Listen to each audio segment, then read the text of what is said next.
नमस्कार, मी स्वप्नाली रेसिपीमध्ये तुमचे खूप खूप स्वागत आहे। आज आपण बनवणार आहोत मसाला वांग। कसं करायचं ते बघणार आहोत। चला तर मग रेसिपीला सुरुवात करूया। हा व्हिडिओ स्किप न करता शेवटपर्यंत नक्की बघा आणि आमच्या चॅनलला नवीन असेल तर सबस्क्राइब करा, लाईक करा आणि शेअर करायला विसरू नका। मसाला वांग बनवण्यासाठी काय काय साहित्य घेतले ते बघूया। इथं मी घेतलेले 6 ते 7 वांगे घेतलेले आहेत बघा।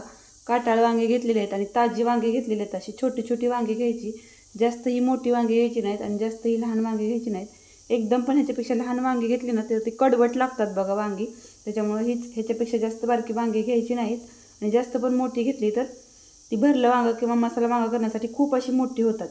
वाटण करायचं आपल्याला, तर वाटणासाठी मी इथे घेतलेलं आहे खोबरं घेतलेलं आहे, खोबरं किसून घेतलं आहे थोडंसं, लसणाच्या पाकळ्या घेतलेल्या आहेत 7 ते 8, थोडंसं आलं घेतलेलं आहे अर्धा इंच आणि मुठभर कोथिंबीर घेतलेली आहे।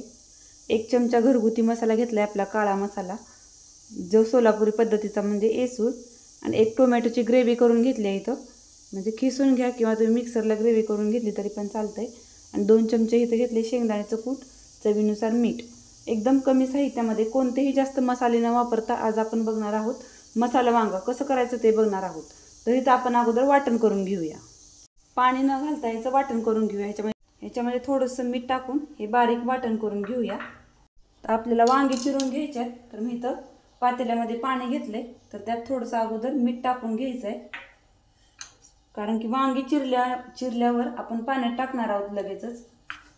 वांगी काळी पडू नये म्हणून आपण ह्याच्यामध्ये पाण्यात थोडंसं मीठ टाकून घ्यायचं बघा। अशी एक आपण आडवी आणि नंतर उभी अशी चिरक पाडून वांग चिरून घ्यायचं आहे बघा। असे 4 भाग करून घ्यायचं आहे, किडकं वगैरे आहे का हे बघायचं बघा। ह्या पद्धतीने आपण सगळी वांगी चिरून घेऊया आणि वांग लगेच आपण पाण्यात टाकायचं बघा। चिरलेली वांगी धुवून स्वच्छ पाणी निथळून घेतले, असं वांग झाडून घ्यायचं आणि कपड्यानं सुती कपड्यानं पुसून घ्यायचं। पुसून घेतली वांगी, सगळी वांगी पुसून घेतलीत आपण। वांगी तळण्यासाठी तेल ठेवलं होतं आणि तेल सुद्धा आपलं चांगलं गरम झाले की आपण ह्याच्यामध्ये टाकून घ्यायचंय, वांगी टाकून घ्यायची बघा। कढई पसरत ठेवली, त्याच्यामुळे आपण तेल पण भरपूर वाटलंय। सगळी वांगी एका वेळी तळायला टाकलेली आहेत बघा। वांगी फ्राय करून घेतल्यामुळे 70 ते 80% आपली वांगी इथं शिजलेली असतात, त्याच्यामुळे आपल्याला नंतर फोडणी दिल्यानंतर अजिबात शिजवायला वेळ अजिबात लागत नाही बघा। आणि अशी तळून घेतल्यामुळे वांगी ना चवीला सुद्धा खूप छान लागतात। वांगी तळली गेली आहेत चांगली। आता आपण ही वांगी काढून घेऊया। मोहरी तडतडली की लगेच थोडंसं जिरं टाकून घ्यायचं, जे आपण वाटण केले ना खोबरं कोथिंबीर लसूण याचं ते वाटण टाकून घ्यायचं।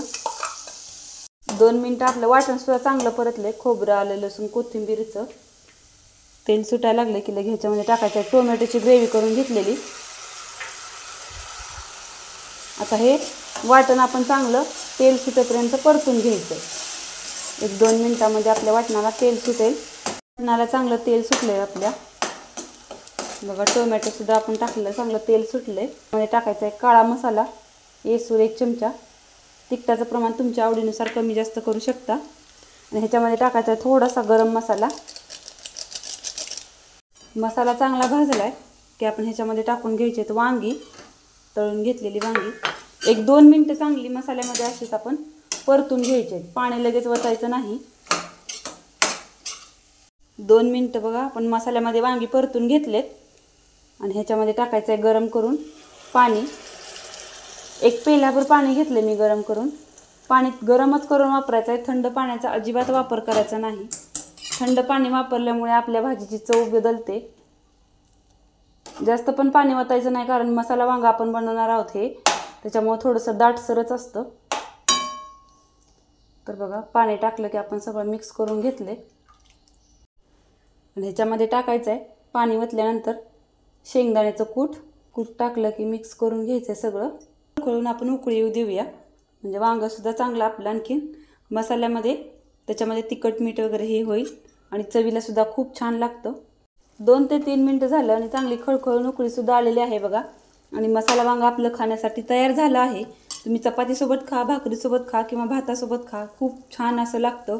आणि तुम्ही सुद्धा ही रेसिपी ह्या पद्धतीने नक्की बनवून बघा आणि कशी वाटली कमेंट करून नक्की सांगा। जर तुमची मुलं वांगी खात नसतील तर ह्या पद्धतीने फ्राय करून वांगं तुम्ही मसाला वांगं बनवून बघा, तुमची सुद्धा मुलं नक्की आवडीनं खातील.